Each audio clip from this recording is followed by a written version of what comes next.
In news overseas, U.S. President Joe Biden, in one of his last local sorties or trips within the lower 48, is headed for the southern state of Louisiana to commiserate with the victims of the New Year's Day celebration terror attack on Bourbon Street in New Orleans that left 14 men and women dead. He will offer comfort, hope, and help from government to the bereaved families of the slain, as VOA's Arash Arabasadi narrates in this report.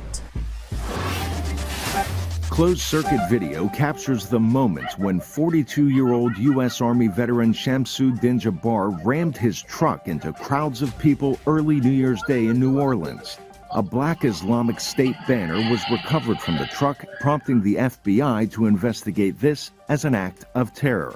U.S. President Joe Biden says federal agencies are investigating all possible links. Federal law enforcement and the intelligence community are actively investigating any foreign or domestic contacts and connection that could possibly be relevant to the attack. We're going to continue to relentlessly pursue ISIS and other terrorist organizations where they are, and they'll find no safe harbor here.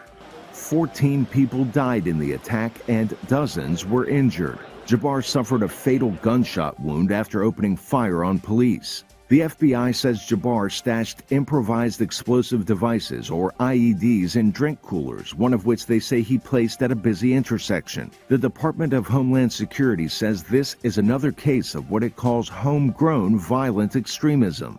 It is a very difficult threat landscape, and it is why that we as a community, not just the federal government, but state and local officials and residents, need to be alert to it and take the precautions necessary to avoid violence from occurring. Later on New Year's Day, and more than 2,000 kilometers away in Nevada, U.S. Army Green Beret Matthew Livelsberger drove a rented Tesla Cybertruck to the Trump International Las Vegas Hotel. The Clark County coroner confirmed the highly decorated Livelsberger, whom officials say suffered from PTSD, died from a self-inflicted gunshot before the truck exploded. Officials say no one else was seriously hurt. Law enforcement says there are so far no links between the attacks. People in New Orleans held a party-like vigil for the victims of the New Year's Day attack. President Biden and First Lady Jill Biden plan to visit the city on Monday. Arash Arabasadi, VOA News.